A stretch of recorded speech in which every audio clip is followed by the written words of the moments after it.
Desa Padanglawe terletak di Gorong Tanjung Pura Selatan, Kanagarian Tanjung Laros, Kabupaten Padang Panjang, Kecamatan Luak, Kabupaten Demak Kota, Provinsi Sumatera Barat. Video ini kami buat untuk memenuhi tugas pada mata kuliah Perencanaan dan Pengembangan Pendidikan Masyarakat, yang dimana mata kuliah ini diampu oleh Ibu Dr. Dada Kita Linda MPD.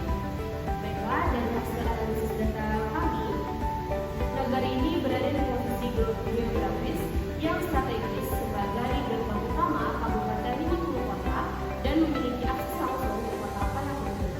Negara ini memiliki lebih dari 1.000 hektar lahan pertanian di perkebunan yang subur, tanah yang kaya akan unsur hara didukung oleh iklim yang sesuai, memungkinkan masyarakat setempat untuk menanam berbagai jenis sayuran berdasarkan hasil data yang sudah kami analisis.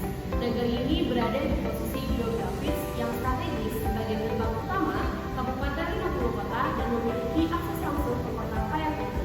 Negara ini memiliki lebih dari 1.000 hektar lahan pertanian dan perkebunan yang subur, tanah yang kaya akan unsur hara didukung oleh iklim yang sesuai, memungkinkan untuk masyarakat setempat menanam berbagai jenis hasil bumi seperti padi, sayuran, dan buah-buahan. Sebagian besar masyarakat di negara ini sangat bergantung pada sektor pertanian sebagai mata pencarian utama. Sayangnya, kurang diversifikasi usaha membuat ekonomi lokal rentan terhadap perubahan besar atau gangguan seperti cuaca ekstrim. Nah, keindahan alam di negara ini memiliki potensi besar untuk dikembangkan menjadi destinasi wisata. Potensi ini dapat mencakup wisata alam, budaya, dan agrowisata. Negara ini menghadapi persaingan dari negara-negara lain di sekitar wilayah Kabupaten 50 kota dalam memasarkan hasil bumi. Perubahan iklim global membawa dampak yang signifikan terhadap sektor pertanian. Nah, berdasarkan analisis data yang telah kami dapatkan, dapatlah sebuah program yang akan kami buat, yaitu program pemberdayaan ekonomi berbasis potensi lokal, diversifikasi usaha dan peningkatan keterampilan masyarakat. Nah, untuk penjelasan berikutnya, jangan lupa saksikan next video. Kita masuk materi yang pertama, yaitu tentang pengertian dari program pemberdayaan ekonomi berbasis potensi lokal, diversifikasi usaha dan peningkatan keterampilan masyarakat. Nah, program ini merupakan inisiatif yang dirancang untuk mengurangi ketergantungan masyarakat pada sektor pertanian dengan cara mendiversifikasikan sumber pendapatan melalui pengembangan keterampilan dan kapasitas sumber daya manusia. Program ini berfokus pada pelatihan yang relevan dengan potensi lokal yang ada, seperti pengolahan hasil pertanian yang nantinya bisa dibuat menjadi selai, keripik, ataupun produk-produk lainnya. Lalu kerajinan tangan yang nantinya kami akan mengambil seperti teknik menjahit atau membuat anyaman dari barang-barang bekas. Nah, dan terakhir itu adalah pariwisata, yang dimana sama-sama kita ketahui di desa ini masih ada beberapa kearifan lokal yang kita bisa menjadikan suatu tempat untuk membuka destinasi wisata. Nah, dengan pendekatan ini diharapkan masyarakat dapat menciptakan peluang usaha baru untuk meningkatkan kesejahteraan hidup mereka. Nah, tujuan dari program ini yang pertama yaitu mengurangi ketergantungan masyarakat pada sektor pertanian dengan mengembangkan usaha di bidang lain seperti industri kreatif dan pariwisata.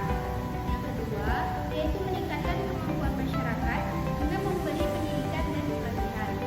Yang ketiga, membantu masyarakat mendapatkan penghasilan tambahan dapat membuka peluang kerja di luar sektor pertanian. Yang keempat yaitu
yaitu dana desa untuk pengembangan masyarakat.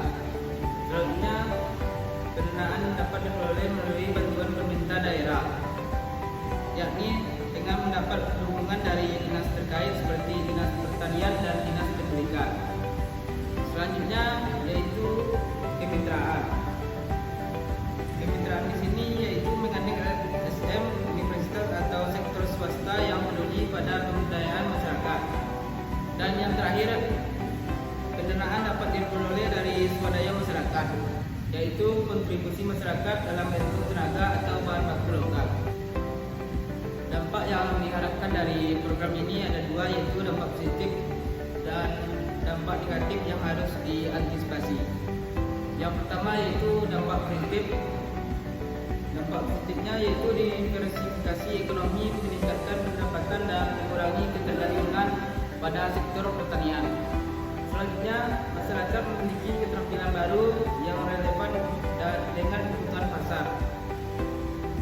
Lalu, pengembangan produk lokal dan pariwisata meningkatkan daya tarik nagari sebagai tempat destinasi. Dan yang terakhir, generasi muda lebih termotivasi untuk berkontribusi di kampung halaman dan mengurangi migrasi ke kota.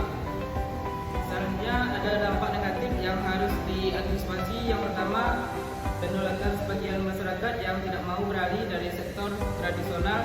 Dan yang terakhir, risiko kurangnya pendanaan yang memadai jika program ini tidak dikelola dengan baik. Selanjutnya, faktor yang mendukung dan menghambat program. Faktor pendukung dapat terbagi menjadi 4. Yang pertama itu lokasi strategis nagari yang dekat dengan kota besar untuk distribusi produk. Yang kedua, potensi lokal yang besar, termasuk pertanian dan keindahan alam. Yang ketiga, antusiasme masyarakat muda untuk belajar keterampilan baru. Yang keempat, dukungan kebijakan pemerintah terkait pemberdayaan masyarakat desa. Selanjutnya, faktor penghambat. Faktor penghambat juga dapat terbagi menjadi 4 bagian. Yang pertama itu rendahnya tingkat pendidikan penduduk dewasa yang dapat mempengaruhi penerimaan program. Yang kedua, keterbatasan akses terhadap teknologi modern dan informasi. Yang ketiga, kurangnya investasi awal untuk mendukung pengembangan program. Yang keempat, pola pikir konservatif dari masyarakat yang sulit menerima perubahan.